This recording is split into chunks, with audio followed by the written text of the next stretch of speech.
In 1593, a Spanish soldier closed his eyes in Manila and opened them in Mexico City, thousands of miles away. His name was Gil Pérez, and history records his sudden appearance as one of the strangest mysteries of the colonial world. This is the story of the soldier who defied time and space, a tale preserved in the archives of the Inquisition, whispered through folklore, and still debated by skeptics and believers alike. Was he a deserter, or a man who slipped through the cracks of reality itself? Before we begin, subscribe to the Macabre Record for more stories that history tried to bury, and let me know in the comments, where are you listening from tonight? The year was 1593, and Manila was a city on edge. The humid air carried more than the scent of sea salt and gunpowder. It carried tension, uncertainty, and the quiet dread of colonial life. Spain's hold on the Philippines was young, fragile, and always threatened by rebellion, pirates, and the vast unknown of the Pacific. In the heart of the city, soldiers of the Spanish garrison patrolled the cobblestone streets and guarded the walls of the governor's palace, weary men keeping order in a land far from home. Among them was Gil Pérez, an ordinary soldier, unremarkable, anonymous. His duty was simple: stand guard, remain vigilant, obey orders. Nothing in his life suggested that his name would one day echo through the centuries as the center of an impossible mystery. On the evening of October 24th, the fragile order of Manila shattered. Governor Gomez Perez Dasmariñas had been assassinated, his skull split open by mutinous oarsmen while sailing against Chinese pirates. Word spread like fire through the colony, striking fear into soldiers and settlers alike. The governor's death left Manila in chaos, and every man under arms felt the weight of looming disaster. Perez, exhausted and restless, found himself stationed at the palace, his armor hot against his skin, his eyes heavy with sleeplessness. Imagine the scene, the dim lantern light flickering across the courtyard, the murmur of worried soldiers, and Gil Pérez leaning against a wall to rest his eyes, if only for a moment. It was a moment he would never forget. For when he opened them again, the world around him was gone. The humid night air of Manila had vanished, replaced by the crisp brightness of a morning sun high over the Plaza Mayor of Mexico City. The sounds of Tagalog, Chinese merchants and Spanish officers were gone, replaced instead with the bustling chatter of Mexican vendors, priests and townsfolk. Stumbling forward in shock, Perez realized his armor, his uniform, and his very presence marked him as a stranger in a land he had never set foot upon. Thousands of miles had disappeared in the space of a breath. No ship could have carried him there. No natural force could have explained it. And yet there he stood, alive, confused, and suddenly trapped in the heart of an empire that would soon question not just his loyalty, but his very sanity. Mexico City in 1593 was the jewel of Spain's American empire, a bustling city built on the ruins of Tenochtitlan, alive with merchants, priests, soldiers, and nobles. Its streets were lined with grand stone churches and markets overflowing with goods from across the world: silver from Peru, silks from China, spices from the Indies. It was here, in the Plaza Mayor, that Gil Pérez suddenly found himself standing, bewildered, disoriented, and utterly alone. His uniform was the first thing that drew attention. Soldiers in Mexico City wore familiar garb, but Pérez's armor bore the markings of Manila's garrison, strange and out of place. People whispered as he stumbled forward, his eyes darting across a city he did not recognize. It did not take long for the authorities to notice him. A strange soldier appearing without orders, in a city that demanded discipline and control, was a problem that could not be ignored. Guards confronted him, demanding to know who he was, what regiment he belonged to, and why he stood armed in the heart of the capital without permission. Pérez, still reeling, answered as best he could. He was a loyal soldier of the Spanish crown, stationed in Manila, guarding the palace on the night of the governor's assassination. His words only deepened the confusion. Manila was half a world away, separated by an ocean so vast that it took ships months to cross. And yet here was a man who claimed he had been standing watch in the Philippines just moments ago. The authorities were not amused. In an empire built on order, where loyalty and obedience were the currency of survival, such a claim reeked of lies, or worse, sorcery. To be caught in Mexico City, dressed as a foreign soldier, telling impossible tales, was to invite suspicion of desertion, treason, or witchcraft. Pérez was quickly escorted to the local magistrates, his story spreading through the plaza like wildfire. By the time he sat in a dimly lit chamber facing stern officials, his fate already seemed sealed. They pressed him with questions, his answers unchanging. He swore he had never left his post, that his arrival in Mexico was as much a mystery to him as to anyone else. But in a world ruled by the Catholic Church and policed by the Inquisition, explanations mattered little when the impossible was spoken aloud. The chamber where Gil Pérez now sat was dim, the only light flickering from a single candle set on the magistrate's table. The faces before him were stern, their expressions carved from stone. These were men trained to detect lies, men for whom impossible claims were rarely met with sympathy. Pérez, weary and still reeling from his sudden displacement, tried to steady his voice as he explained his story once again. He had been standing guard in Manila when fatigue overtook him, and in the next breath he found himself here, in Mexico City. He described the streets of Manila, the palace, and the chaos after the governor's assassination. His words were calm, measured, and unwavering, yet the very impossibility of his tale made it sound all the more damning. The magistrates exchanged glances. Desertion was a crime punishable by death, and sorcery was a crime punishable by fire. Which charge would fall upon this strange soldier was uncertain, but it was clear that his freedom was gone. To them, his presence was a riddle that required a solution, and in 16th-century New Spain, solutions often came through suspicion and fear rather than reason. Outside the chamber, word of the strange soldier spread. People whispered that he was possessed, that he was a servant of the devil, that he was a trickster sent to deceive the authorities. Others, more curious than fearful, wondered if he was some kind of miracle, a sign that God's power could bend the laws of nature. In a city where faith and superstition were tightly entwined, Gil Pérez had become both spectacle and scapegoat. As the questioning dragged on, the magistrates noted that his uniform was genuine, his weapons real, and his knowledge of Manila disturbingly accurate. He spoke of the streets, the soldiers, the governor's habits, all things he should not have known. Yet, without proof of his story, the men in power remained unmoved. They resolved to hold him until further evidence could be found, placing him in custody under the watchful eye of the Inquisition. For Pérez, the nightmare was only beginning. He had gone from standing guard in the familiar streets of Manila to being branded a liar and a potential heretic in a city he had never known. The question of how he had arrived here remained unanswered, but for the authorities, it mattered less than the question of what should be done with him.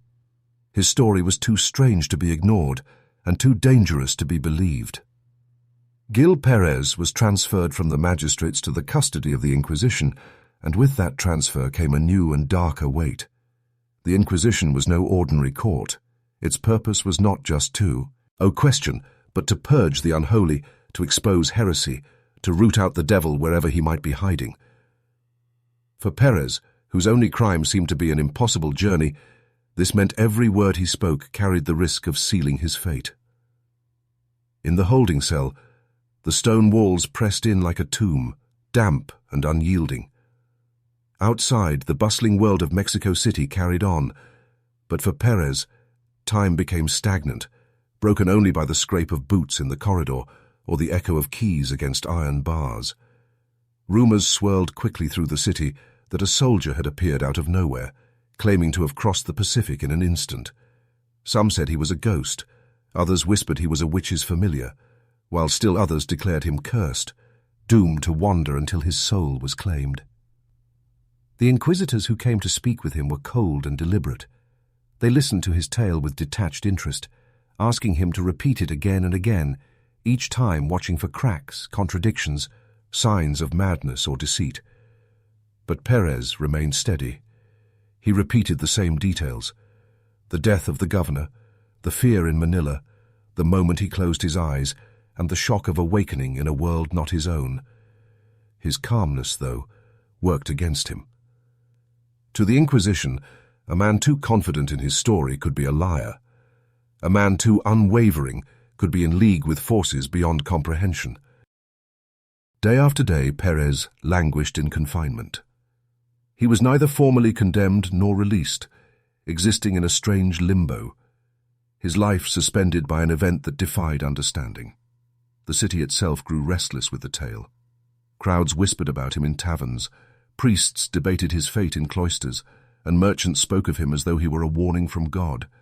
He had become a living enigma, a man whose presence alone unsettled the foundations of reason. For Pérez, every night was a torment. He did not know whether he would be burned as a heretic, executed as a deserter, or perhaps forgotten altogether in a cell that smelled of mildew and iron. All he knew was that one moment he had been standing guard in Manila, and the next, the world had swallowed him whole and spat him out thousands of miles away. And still, no explanation was to be found. As weeks turned into months, Gil Pérez remained imprisoned under the Inquisition's watch, his fate hanging in the balance of an explanation that seemed never to come. The cell walls had become his constant companions, silent and suffocating, while outside, the world moved on. Each day the interrogators returned, asking the same questions, forcing him to recount his tale over and over, as if repetition might wear down his conviction. Yet Pérez never faltered. His story never changed. He had been in Manila. The governor had been assassinated. He had closed his eyes and opened them in Mexico City. That was all he knew. But in the rigid order of the Spanish Empire, stories were not enough. Proof was the only currency that could buy his life back, and proof lay somewhere across the Pacific Ocean, on the slow ships that ferried news from Manila to New Spain. The distance was staggering, the journey perilous. Storms, pirates, and disease delayed every vessel, and months, sometimes longer, would pass before word from the East Indies reached the ears of Mexico's governors. For Pérez, that delay was a living nightmare. He alone knew the truth of the assassination, but without the ships to confirm it, his words were nothing more than the ramblings of a condemned man. Meanwhile, whispers of his case spread through the city like a contagion. Some citizens insisted he was a liar, that no soldier would abandon his post without cause. Others leaned toward darker explanations, pointing to the devil's hand in his sudden appearance. And there were a few, just a few, who believed. They argued that Pérez had been chosen by God, transported by some divine miracle to bear witness to Manila's chaos. But these voices were faint, drowned beneath the louder roar of suspicion. For the Inquisition, Pérez's situation was delicate. To execute him without proof was to risk condemning an innocent man. To release him was to set loose a mystery that could not be contained. So they kept him in limbo, confined but alive, waiting for the ships that would either destroy him or vindicate his impossible claim. Every day Pérez asked himself the same questions. Had he lost his mind? Had some spirit tricked him, transported him across the ocean for reasons beyond human understanding? Or was he simply caught in a story bigger than himself, a pawn in a riddle that no man alive could solve? With each passing week, the silence of the world weighed heavier, and the answer seemed no closer than on the night it began. The Inquisition's presence was a weight no man could ignore. In 16th century Mexico, its reach was absolute, and its judgment final. To be brought before its tribunal was to stand on the edge of a blade, for the slightest misstep in word or gesture could lead to ruin. For Gil Pérez, his very existence in Mexico City was already a crime of impossibility, a riddle that the Inquisition could not easily categorize. To them, he was neither simply a soldier nor a deserter, but something stranger, an anomaly that threatened the carefully constructed order of the empire. The inquisitors who visited him did so with the detached calm of men accustomed to wielding fear as a weapon. They asked about his family, his childhood, his loyalty to the crown, and his faith. They pressed him on details of Manila, testing whether he would contradict himself. Yet Pérez never wavered. His story was told in the same steady rhythm each time, his voice low but resolute. It was this consistency that unnerved them most, for if he was lying, then he was a liar of uncommon strength. And if he was not lying, then something far more dangerous was at play. To the common people of the city, stories of his plight began to twist into something larger than the man himself. In taverns, he was spoken of as a sorcerer who had crossed the ocean on the wings of demons. In church pews, he was described as a cautionary tale, a man cursed for sins unknown, plucked from his world to serve as a warning. And in hush, tones, some whispered that perhaps he was a miracle, a messenger carrying a secret sign from God. Each rumor grew until it outpaced the truth, until Gil Pérez was no longer just a soldier, but a symbol of the uncanny. Yet behind the whispers was the cold reality of his cell. The Inquisition, cautious but merciless, could at any moment choose to end his story with fire and ash. Every time the heavy doors opened, Pérez wondered if it would be the day he was led to judgment, his impossible testimony silenced forever. It was not his strength that kept him alive, but the uncertainty of his case. He was too strange to condemn outright, and too dangerous to set free. And so he waited, trapped between fear and hope, unaware that far across the ocean, proof of his tale was already on its way, carried slowly by the wooden ships that fought their way across the Pacific. The months dragged on, and still Gil Pérez remained locked away, a soldier without a battlefield, a prisoner without a sentence. His story had not changed, but the weight of disbelief pressed on him daily, like an invisible chain as heavy as the iron that bound his cell. Time was his enemy. Every sunrise brought the same grey walls, the same questions, the same gnawing uncertainty. Yet far beyond those walls, the truth was moving toward him, carried on the creaking decks of ships fighting their way across the Pacific. The journey from Manila to Acapulco was among the longest and most perilous in the world. The Manila galleons, laden with silk, porcelain and spices, were lifelines of empire, but they also carried the weight of news that could change lives, governments, and entire colonies. For Pérez, those ships were his only salvation. If they reached Mexico, they would bring word of the governor's assassination, and with it, the vindication he so desperately needed. But storms could sink them. Pirates could seize them. Disease could empty their decks before they ever reached the shore. Each day, Pérez wondered whether fate would allow the truth to survive the crossing. In Mexico City, the rumors had grown restless. People now spoke of him as though he were a riddle the empire could not solve. Some swore he had confessed to being carried by spirits. Others insisted he never spoke at all, that his silence was proof of madness. The story shifted like smoke, impossible to grasp, and yet impossible to ignore.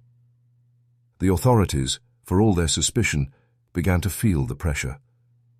A soldier who appeared from nowhere was not only a curiosity, it was a problem that demanded resolution. And so Pérez waited. The guards changed.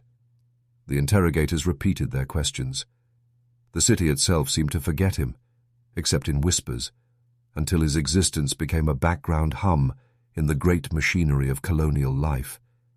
He was a man suspended between two worlds, one he could no longer prove he had come from, and one that refused to believe he belonged. But then, at last, sails appeared on the horizon. The galleons from the east had arrived, battered but afloat, carrying their precious cargo of goods, passengers, and news. What they held within their holds was more than silver or silk. It was the truth, sealed in ink and memory, waiting to spill across Mexico City and change the fate of the soldier who had defied the laws of time and space. When the Manila galleons at last reached the shores of New Spain, the city stirred with anticipation. Months of waiting gave way to a rush of new goods, letters, and official reports. Crowds gathered to witness the unloading of silks and spices. But beneath the hum of trade was a quieter, sharper curiosity. What news had come from Manila?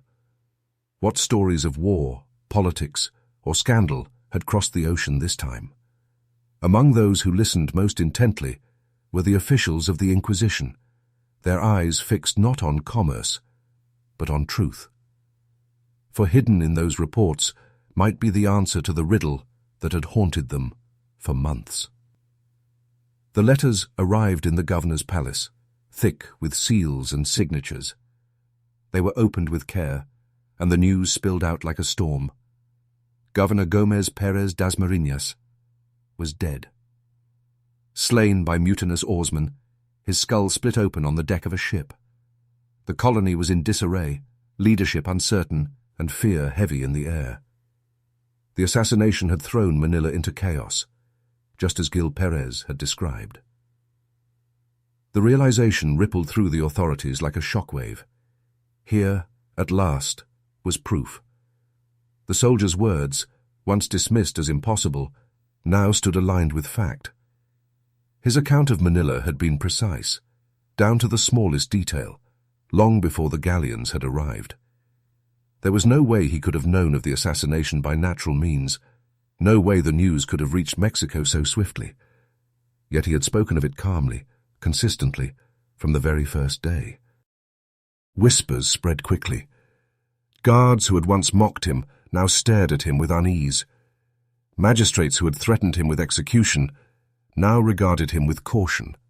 The Inquisition, silent in its deliberations, seemed momentarily unmoored. For what did it mean if his story was true? If he had not lied, then something beyond the Empire's understanding had carried him across the ocean.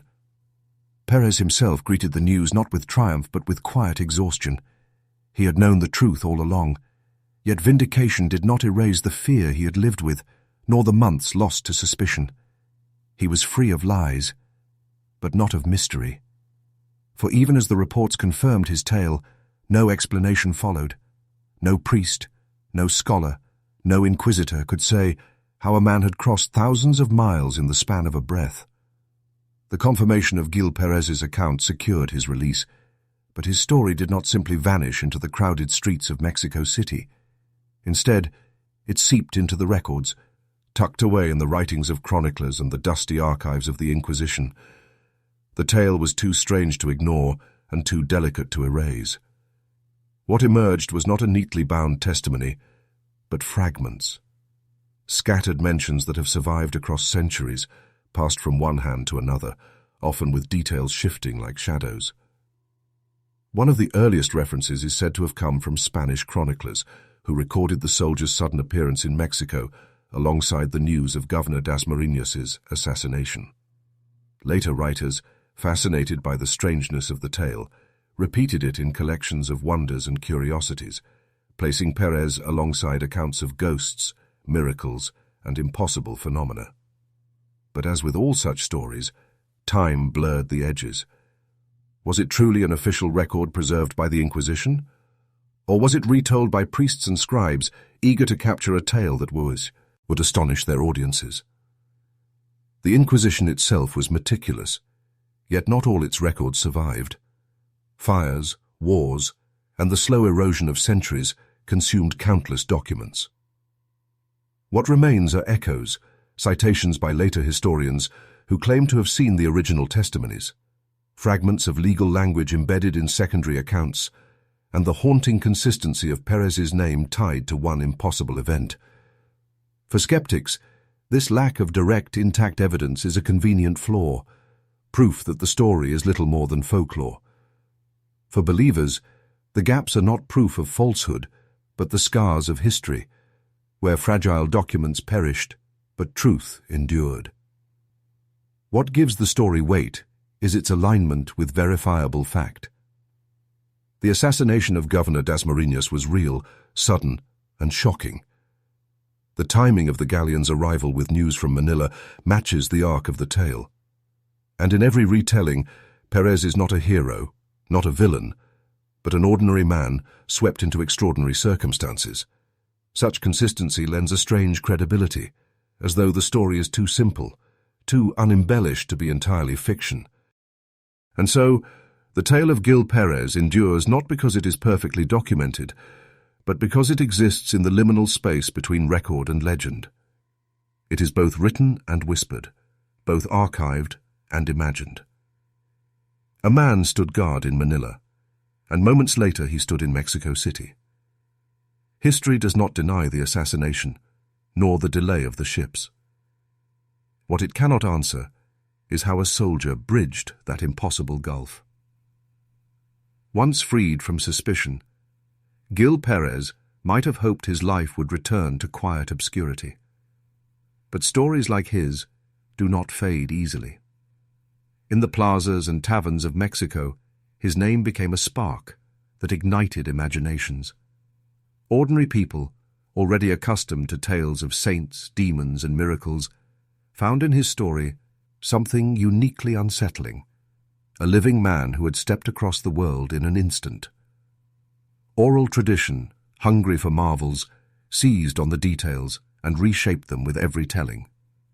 Some said Pérez had not simply appeared in the Plaza Mayor, but had fallen from the sky in a beam of light, armor clattering against the cobblestones as stunned onlookers gasped.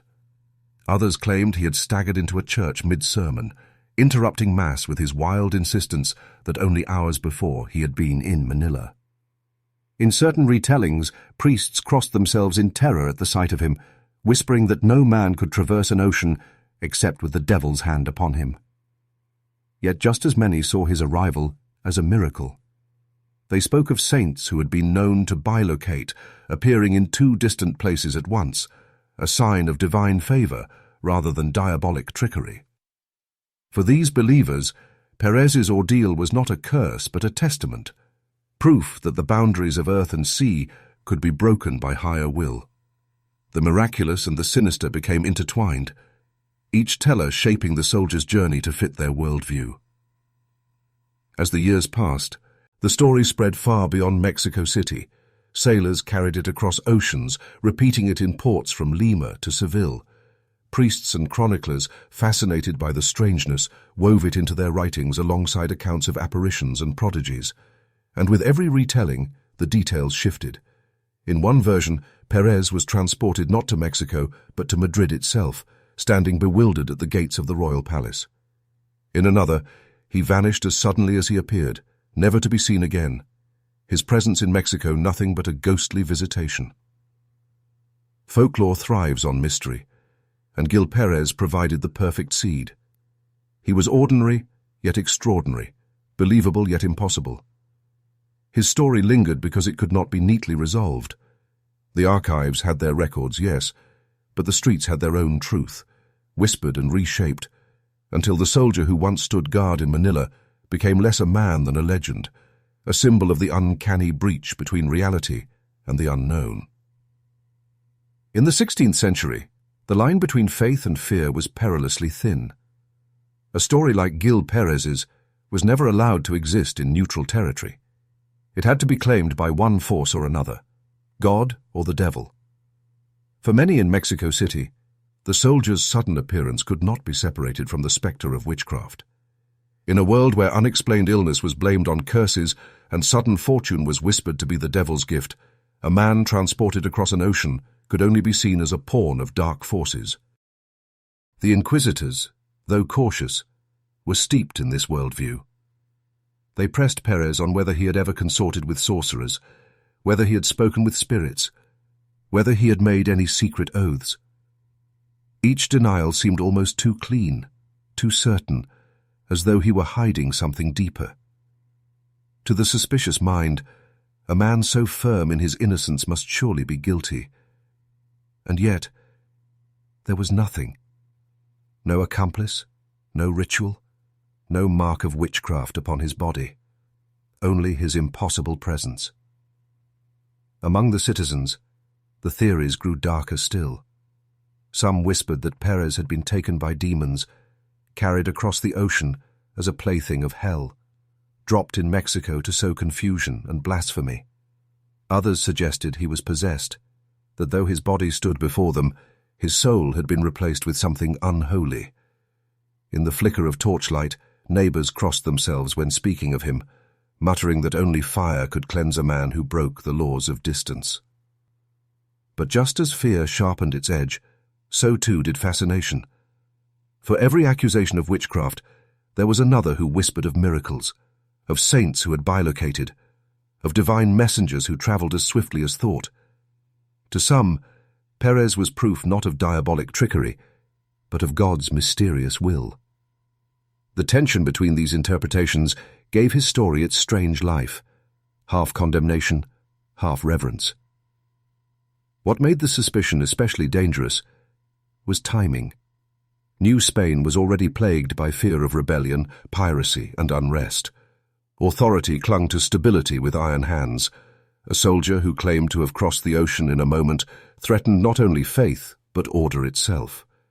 And when order was threatened, the Inquisition did not hesitate to burn away the anomaly.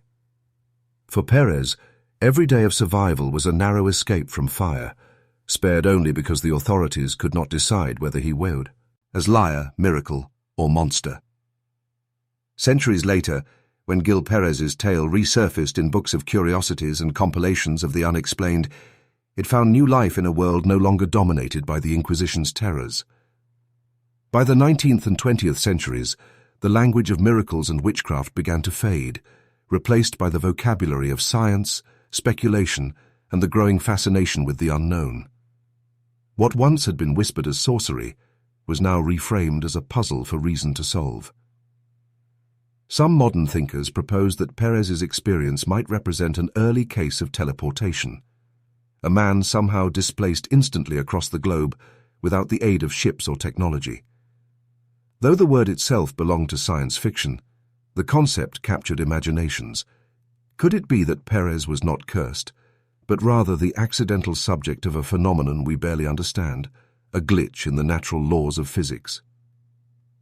Others lean toward theories of time slips, a concept often associated with paranormal investigations.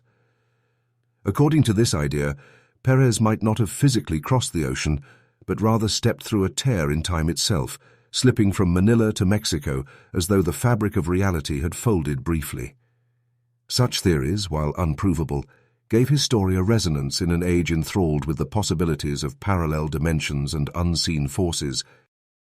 The most adventurous speculations tied his experience to the multiverse hypothesis, the idea that countless realities exist side by side, layered like pages in a book.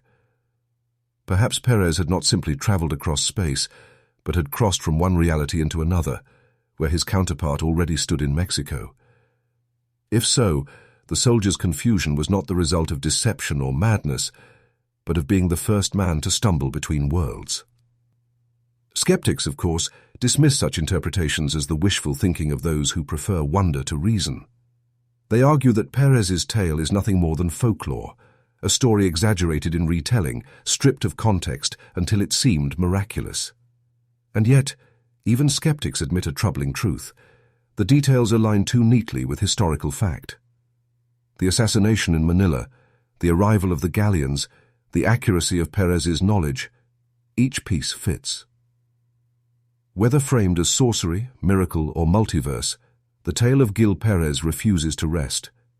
It lingers because it offers something rare, a story that sits on the fault line between faith and reason, history and imagination, daring us to consider that perhaps the laws we trust are not as unbreakable as we believe. Not all who studied the story of Gil Pérez looked to demons or dimensions for answers. Some turned inward to the recesses of the human mind, searching for explanations grounded in psychology rather than the supernatural. Could it be, they asked, that the soldier's extraordinary journey was nothing more than the result of exhaustion, hallucination, or the fragile nature of memory itself? By all accounts, Pérez had been weary on the night of the governor's assassination. Long hours of guard duty under the tropical sun, the constant strain of colonial unrest, and the shock of sudden violence could have pushed his body to its limits. In such a state, it is not unthinkable that he might have collapsed into a dreamlike trance. Perhaps he wandered unknowingly from his post, his mind spinning illusions of distance, until he was found disoriented in Mexico City. To those who favor this theory, his story is not miraculous at all, but a tragic mistake, an exhausted man whose mind betrayed him. But this explanation falters when faced with geography. How could an exhausted soldier, even in the depths of delirium, stumble from Manila to Mexico? The distance is too great, the oceans too wide. To reconcile this, some argue that his testimony was misheard, or that over time his words were embellished by eager chroniclers. What began as a confused claim of waking somewhere unfamiliar in Manila may have grown into the legend of a man transported across the globe. Others suggest false memory. The human mind, they argue, is easily deceived. Under duress, Pérez might have misremembered events, convincing himself of an impossible sequence. Memory is not a perfect recording, but a fragile reconstruction, vulnerable to error and suggestion. If inquisitors repeated their questions often enough, perhaps Pérez's story became fixed in his mind, a narrative he believed wholly, even if it never truly happened. Still others turn to dissociation, a psychological state in which a person becomes detached from reality, perceiving themselves in another place or time. To such theorists, Pérez's sudden appearance in Mexico was not physical at all, but a collapse of perception. His mind fractured under stress, and he believed with utter conviction that he had crossed an ocean, when in truth he had never left his station. And yet these explanations leave something unsatisfied. They account for confusion, yes, but they do not explain the chilling accuracy of his knowledge, the assassination described in Mexico before the ships arrived. Even psychology struggles to fully contain the enigma of the soldier who defied time and space. The tale of Gil Pérez does not stand alone in the annals of strange history. Across cultures and centuries, there are echoes of his bewildering journey, stories of people who vanished in one place and appeared in another, as though plucked up and set down by unseen hands. Folklore has always carried such accounts, whispered from firesides to temples, retold in marketplaces and monasteries. In Ireland, stories were told of men who wandered into fairy mounds, only to awaken miles away, with no memory of how they had travelled. In Japan, legends of the kami spoke of mortals snatched by spirits and carried across mountains in the blink of an eye. Among the indigenous peoples of the Americas, shamans were said to traverse vast distances in spiritual form, their bodies left behind while their souls travelled the world. Though born of different cultures, each tale carried the same unsettling suggestion, that the boundaries of place and distance were not as firm as they seemed. Even within Catholic tradition, precedents existed. Saints such as St. Alphonsus Liguori were said to have bilocated, appearing in two distant places at once. Missionaries in the New World claim to have seen figures of priests who, when traced, were discovered to be elsewhere entirely. These accounts were often celebrated as miracles, signs of divine favor, though skeptics dismissed them as illusions or exaggerations. Still, they provided a framework that made Pérez's story less an isolated impossibility and more part of a pattern of unexplained displacements. Travelers' tales added to the chorus. Sailors spoke of phantom islands and sudden disappearances, of men lost at sea who reappeared in distant ports with no ship to account for them. Chroniclers of the medieval world recorded peasants who swore they had been taken in the night and set down in foreign lands, bewildered and afraid. The details varied, but the theme remained. The human experience of place could be disrupted, torn, and rewritten. In this broader tapestry, Pérez's account feels less like an anomaly and more like a rare moment when folklore and recorded history briefly touched. His was not a story told only in whispers or superstition. It was anchored, however loosely, in the official channels of empire, tied to an assassination that could not be denied. That blend of legend and record gives his case its peculiar power. It stands at the crossroads of folklore and fact, a reminder that the extraordinary often hides in plain sight, dressed in the clothes of the ordinary.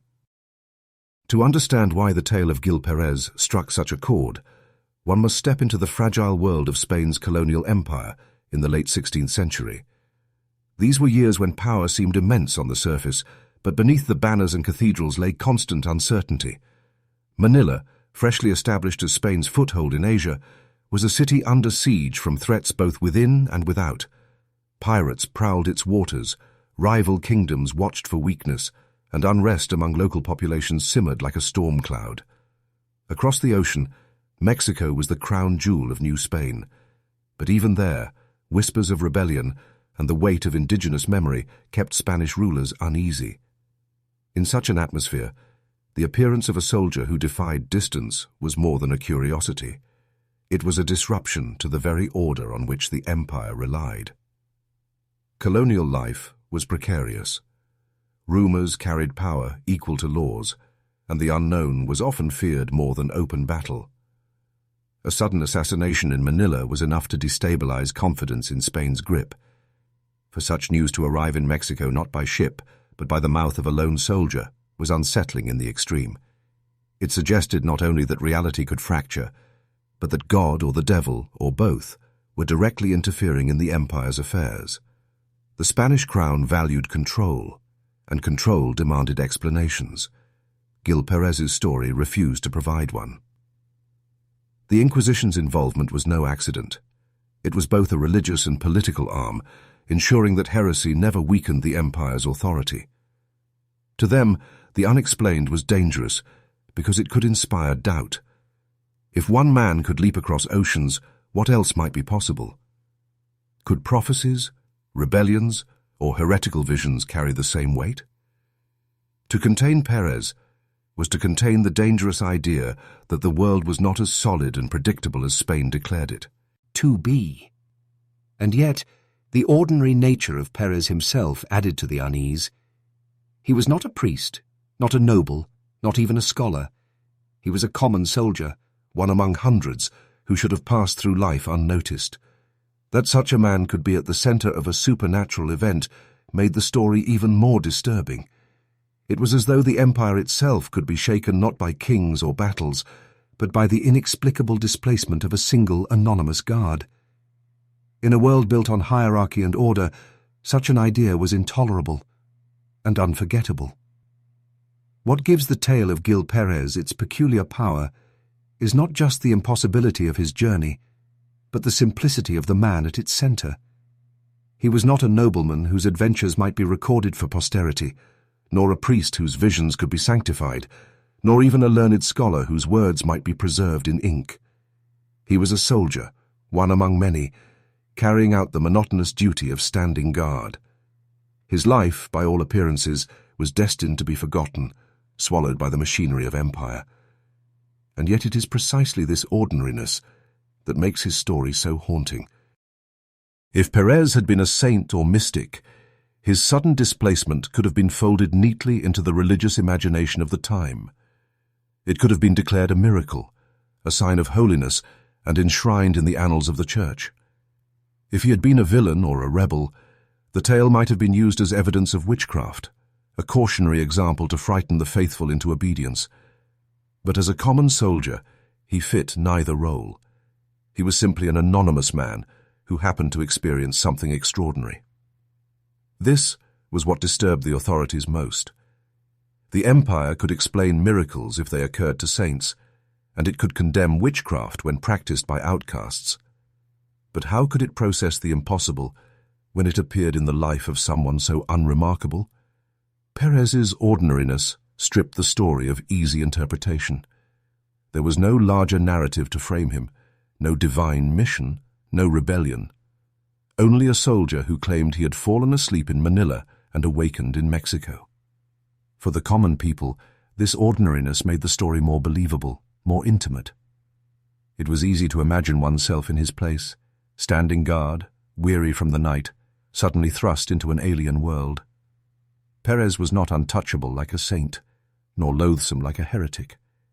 He was someone who could have been a neighbor, a brother, a son. His mystery felt personal, as though the extraordinary might intrude into the lives of the most ordinary among them. And perhaps that is why the story endured. It was not a tale bound to grandeur or spectacle, but a reminder that the unknown does not choose its witnesses. It arrives unbidden, striking not the holy or the damned, but the unsuspecting. In Gil Pérez, history found the perfect vessel, a man so unremarkable that his encounter with the impossible became unforgettable. For many in the Catholic world of the 16th century, the tales of Gil Pérez fit neatly, if uneasily, into a lineage of mystical wonders attributed to saints and holy men. The Church had long taught that God could bend the laws of nature when it served his purpose. Saints were said to have bilocated, appearing in two places at once to preach, comfort, or perform miracles. Tales abounded of friars glimpsed in far-off lands where no ship had carried them, or holy women who appeared beside the sick in distant cities, even while their bodies remained cloistered. Against this backdrop, Pérez's sudden appearance across the ocean could be read not as sorcery, but as miracle. The possibility of divine intervention offered a comforting framework for those who struggled to explain the soldier's ordeal. Perhaps, they reasoned, God had chosen Pérez as an unwitting instrument, plucking him from Manila and setting him down in Mexico to prepare the colony for the news of tragedy. If saints could walk across continents in an instant, why could not a common soldier, for reasons known only to heaven, serve as a messenger of God's will? Yet this interpretation was never entirely safe. To claim a miracle required the sanction of the Church, and the Church demanded evidence. Without signs of holiness in Pérez's life, without visions, without sanctity, without a reputation for virtue, his case faltered. He was not a saint, but a soldier, not an ascetic, but a man of flesh and weariness. His ordinariness clashed with the divine narrative, leaving him stranded between miracle and suspicion. Still, whispers of holy intent lingered. Priests debated whether his displacement might have been meant as a warning, a reminder of mortality and the fragility of power. The assassination of a governor was not a trivial event. Perhaps, they suggested, Pérez's journey was a divine punctuation mark, a way of underlining the instability of worldly rule. To the faithful, such speculation was not only possible but necessary, for in a universe governed by providence, nothing happened without reason. But for every believer who saw the hand of God, there were others who bristled at the thought. To sanctify Pérez's story was to admit that the miraculous could intrude into the ordinary, without pattern, without permission. It was to suggest that heaven moved not only through saints, but through soldiers, not only through the holy, but through the forgotten. For some, this possibility was wondrous. For others, it was terrifying. The strange journey of Gil Pérez finds echoes not only in Catholic mysticism, but in myths and legends scattered across the world. Long before the 16th century, human imagination had produced countless tales of sudden transport, of men and women snatched from their place and deposited far away. These stories, though separated by oceans and cultures, share the same haunting rhythm, the vanishing, the bewilderment, the reappearance in lands unfamiliar. In Christian Europe, accounts of bilocation were not rare. St. Anthony of Padua was said to have preached in two cities at once, his voice carrying across impossible distances. St. Alphonsus Liguori was claimed to have attended the deathbed of Pope Clement XIV while still confined in his monastery. Such tales were celebrated, recorded as miracles, and woven into the fabric of faith. To believers, they proved that God's will could overcome the boundaries of earth and flesh. But outside Europe, other traditions told similar stories, clothed in different garments. Among indigenous peoples of the Americas, shamans were said to send their spirits across mountains and rivers, appearing in distant villages while their bodies remained in trance. In Polynesian lore, navigators spoke of being carried by ancestral spirits across vast stretches of ocean, guided by invisible hands. In Asia, legends of sudden transport abound. Japanese folklore tells of people taken by kami or yokai, only to be set down in places far from home, dazed and forever changed. Even ancient Greece offered its own parallels. The philosopher Apollonius of Tyana was rumored to have appeared simultaneously in different cities, a sage whose presence could not be bound by distance. In Norse sagas, heroes vanished from battlefields and reappeared in distant lands, guided by the will of the gods. Everywhere, it seems the human mind has wrestled with stories of place undone, of distance rendered meaningless by forces beyond comprehension. What sets Pérez's tale apart is not its strangeness, but its anchoring in a specific, verifiable moment of history. His account was not whispered only in taverns or sung in poetry. It was tied to the assassination of a governor, to the galleons that crossed the Pacific, to records kept by officials of the Spanish crown. Where most tales float in the uncertain air of myth, Pérez's story is nailed to the timeline of empire, making it harder to dismiss and harder still to explain. It is folklore clothed in fact, a myth with a date, a time, and a name. When modern minds revisit the tale of Gil Pérez, one interpretation rises above all others, whispered with equal parts awe and unease, that his story might represent one of the earliest recorded glitches in reality. The phrase belongs to our age, but the idea is timeless. The sudden unraveling of the world's rules, as though the great machinery of existence had stuttered for a moment and revealed its fragility. In the digital age, people speak of glitch in the matrix experiences, moments when time skips, when memory falters, when the ordinary bends into something uncanny. A man notices the same stranger twice in different places within seconds. A driver swears the road has rearranged itself.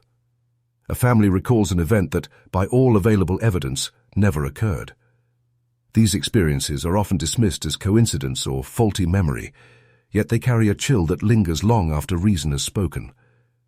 Gil Pérez's story feels like the ancestor of such tales, a 16th-century echo of a phenomenon still whispered about today. What makes his case so unsettling is the completeness of it. He was not just momentarily confused or briefly misplaced. He awoke in a city across an ocean, his armor and weapons intact, his memories consistent, his testimony steady. There was no blurred gap, no fragmentary vision, only the sudden impossibility of place undone. It is as though reality itself slipped, and in that fracture Pérez fell through, spat out into another land without warning or cause. To frame the event as a glitch strips away the comfortable layers of miracle and myth. It suggests not the hand of God or the trick of demons, but a deeper flaw in the fabric of existence. If the world can falter in such a way, even once, then nothing is truly stable. Oceans may vanish, distances may collapse, and the rules we trust are but fragile agreements waiting to be broken. For those who believe, Pérez is not merely a soldier lost in history, but evidence. Evidence that the universe is not a seamless whole, but a vast, trembling construct riddled with seams and cracks. And in 1593, one weary man slipped through one of those cracks, leaving us with a story that refuses to be forgotten. Not everyone who encounters the story of Gil Pérez is willing to grant it the dignity of mystery. For skeptics, the account is not a riddle of physics or faith, but an example of how stories twist and grow in the telling. To them, the soldier never crossed an ocean in an instant. He was simply caught in a net of rumor, misunderstanding, and exaggeration. One theory suggests that Pérez never existed at all. The tale, they argue, was born in the taverns and marketplaces of Mexico City, crafted by storytellers eager to astonish their listeners. With time, the fiction attached itself to real historical events, the assassination of Governor Dasmariñas, the delay of the Manila galleons, and gained a patina of credibility. Folklore often works this way. A strange anecdote finds a convenient anchor in fact, and soon the two become inseparable, each lending weight to the other. Others take a softer stance, suggesting that Pérez was indeed a real soldier, but his story was warped beyond recognition. Perhaps he deserted from his post in Manila and later resurfaced in Mexico under suspicious circumstances. To protect himself, he concocted a tale so bizarre it deflected ordinary judgment. Rather than be branded a deserter and executed, he became a curiosity, his impossible claim sparing him from the harsher punishment of a more believable lie.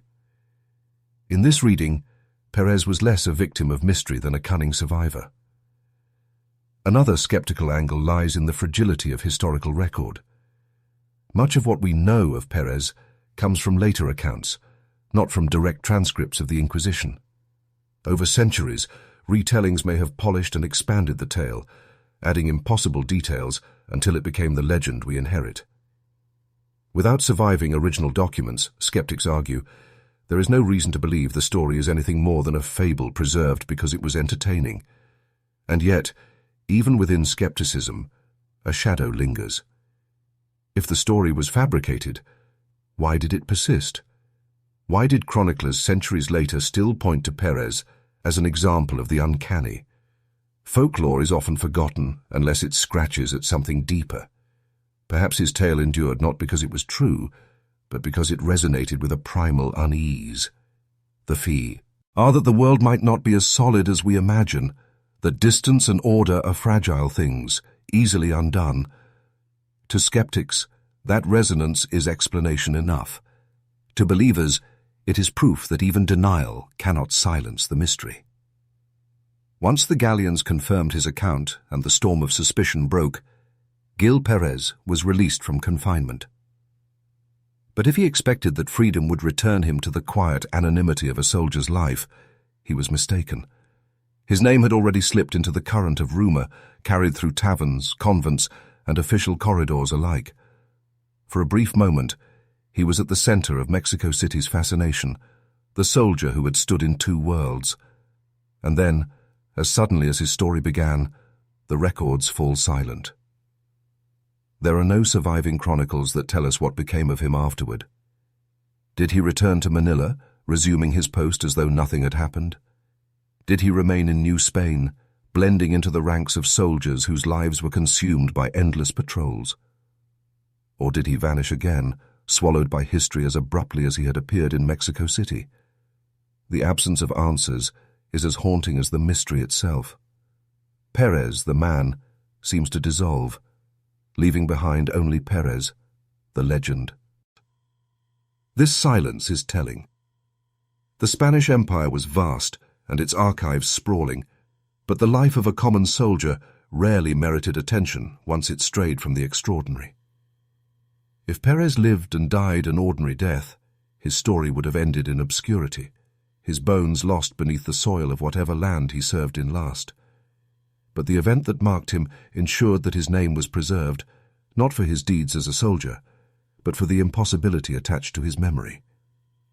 It is tempting to imagine him haunted by what had happened. Did he speak of it again, or did he bury it in silence, unwilling to invite suspicion a second time?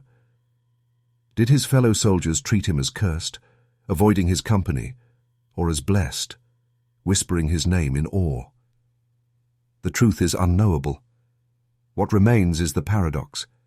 The man who could not be ignored by history for a single moment in 1593 became almost invisible thereafter. And perhaps that is the greatest mystery of all. The legend grew, nourished by scribes and storytellers, until Gil Pérez became a figure retold across centuries.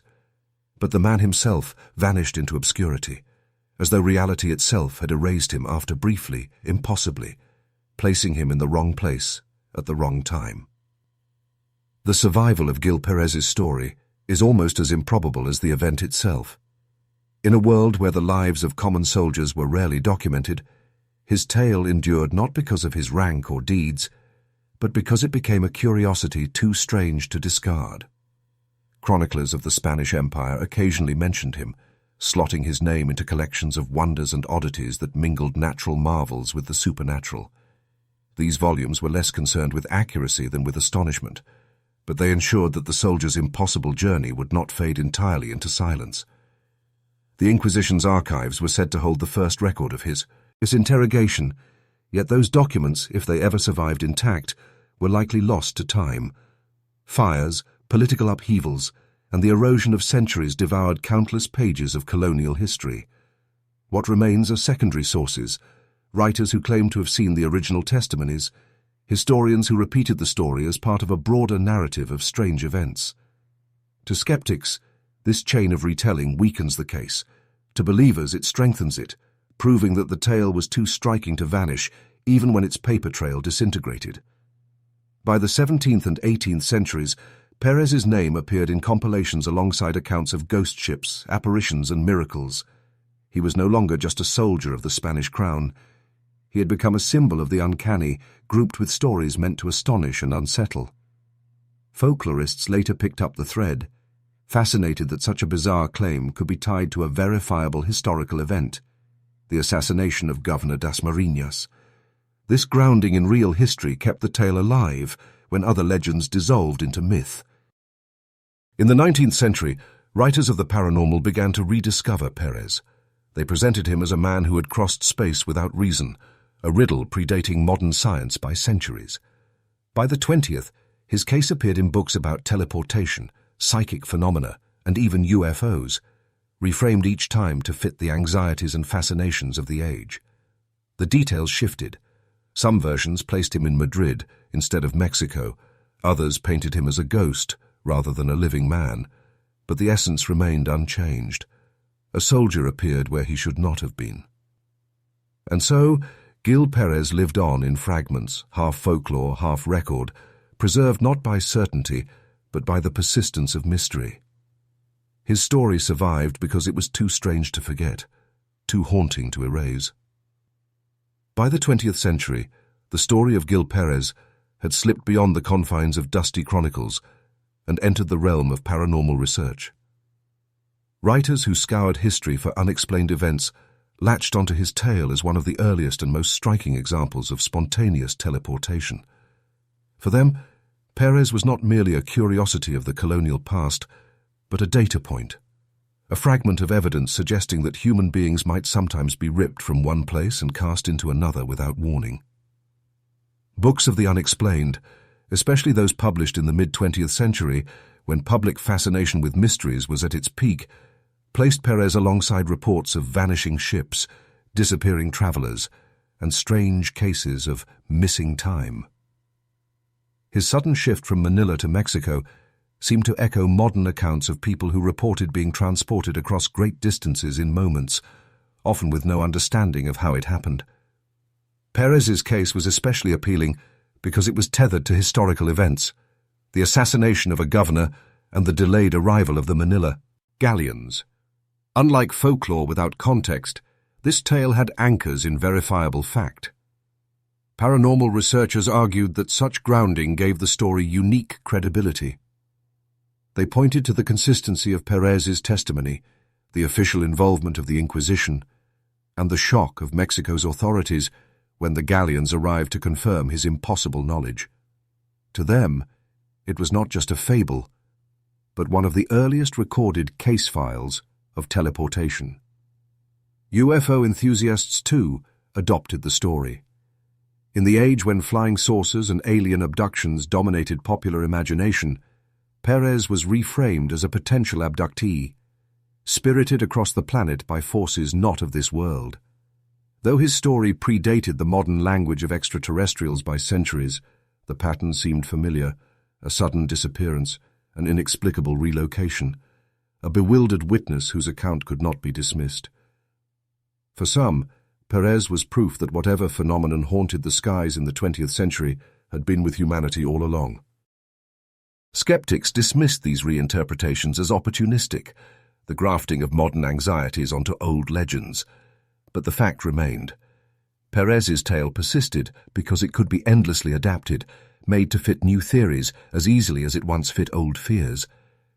For paranormal researchers, he was not just a soldier lost to time, but a cornerstone case.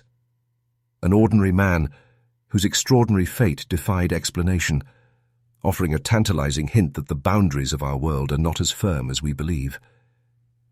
In many ways, the story of Gil Pérez feels less like a relic of the past than a prototype of the mysteries still reported today. Modern accounts of people who claim to have vanished from one place and appeared in another echo his strange ordeal almost too perfectly. In the 20th century, travelers described time slips in which familiar streets suddenly transformed into another era, only for them to return moments later, shaken and disoriented. Drivers have reported highways that bend impossibly, depositing them in towns miles away from where they should have been. In abduction lore, people vanish from their beds only to awaken hours later, often in places far from home, with memories fragmented and confused. Like Pérez, these modern witnesses insist on the consistency of their stories. They speak with conviction, repeating details that should be impossible to know. They describe bewilderment, fear, and an overwhelming sense of dislocation. Skeptics dismiss them as dreamers or fabricators, yet the tales persist across cultures and decades. And at the heart of each is the same disturbing question: what if place itself is not stable? Paranormal researchers have often cited Pérez when exploring these more recent reports. His tale predates modern science, predates the language of UFOs or quantum theory, yet carries the same unsettling structure. An ordinary person is taken from one reality and placed into another without explanation. There are no machines, no rituals, no intermediaries, only the sudden tearing of the familiar. To some, this makes Pérez's case even stronger, because it shows that such phenomena are not inventions of the modern imagination, but echoes that stretch backward through history. Even popular culture has found resonance in his story. Films and novels about sudden teleportation or rifts in time often feel like distant cousins to the mystery of the soldier in Manila. Though his name is not always spoken, the shape of his experience lingers as an archetype. The everyman thrust into the impossible, the witness to a reality that cracked for a single moment. Of course, skeptics argue that such parallels prove nothing, only that humans have always told stories of the impossible. Yet the persistence of these stories, across centuries and continents, suggests something more unsettling: that whatever befell Pérez in 1593 has never stopped happening. It may take different forms, wear different clothes, but the mystery remains, waiting for the next bewildered witness to step forward and tell the world they were somewhere they should never have been. As the centuries rolled on, the tale of Gil Pérez settled into that uneasy space between history and legend, where fact and folklore blur until they are almost indistinguishable. On the one hand, there were the anchors that tied his case to reality: the assassination of Governor Dasmariñas, the long delay of the Manila galleons, the consistency of the soldier's testimony. On the other hand, there were the embellishments, the retellings, the gaps in the record that left more questions than answers. What survived was not a neat historical account, but something stranger, a story too persistent to vanish, too ambiguous to confirm. This is the paradox that makes Pérez's legend so compelling. If it were purely folklore, why did chroniclers preserve it with such care, attaching it to concrete events? And if it were purely factual, why do the records feel so fragmented, so elusive, as though they themselves resist certainty? The story exists in a liminal place, suspended between truth and myth, preserved not by resolution, but by doubt. For believers, this ambiguity is a kind of evidence in itself. They argue that the tale endured precisely because it could not be explained away, because something extraordinary truly happened, and no one knew how to contain it. For skeptics, the same ambiguity is proof of invention, the gaps and contradictions offering space for exaggeration to flourish. Yet in both views, the result is the same. Pérez's story survives. The payoff of this endurance is its haunting relevance. 4 centuries after that night in Manila, people still speak his name, still wrestle with his impossible journey. His tale does not sit comfortably in any category. It is not miracle enough to be canonized, not superstition enough to be dismissed, not history enough to be verified, not myth enough to be forgotten. Instead, it occupies the shadowed middle, where the most end. Enduring mysteries tend to live. And perhaps that is the true power of the story, not whether it happened as told, but how it continues to unsettle. The soldier who defied time and space lingers as a reminder that history is not a solid wall, but a shifting tapestry, woven from memory, rumor, and fragments. In that tapestry, some threads refuse to fade, glowing faintly across the centuries. Pérez is one of those threads, ordinary, improbable, enduring. His story is the payoff of doubt itself, proof that sometimes the questions we cannot answer are the ones we carry the farthest. In the end, the story of Gil Pérez refuses to yield a single satisfying answer. Was he a liar, weaving an impossible tale to shield himself from punishment? Was he a victim of exhaustion and confusion, his mind conjuring a reality that never was? Or was he, as the strangest interpretation insists, a man who truly crossed an ocean in the blink of an eye, an unwitting witness to forces beyond human comprehension? Each possibility is unsettling in its own way. If he lied, then his deception was masterful, carried off with a consistency that confounded inquisitors and endured across centuries. To imagine him as a cunning survivor is to strip the story of its supernatural sheen, but it leaves us with something equally fascinating. A man who outwitted the most feared institution of his time, with nothing but his words. If he was deluded, then his case becomes a study in the fragility of human perception. A mind overwhelmed by fatigue, trauma, or suggestion might weave illusions so powerful that even seasoned interrogators could not unravel them. In this reading, Pérez's journey across the sea happened only in his mind, yet it was convincing enough to bend history around it.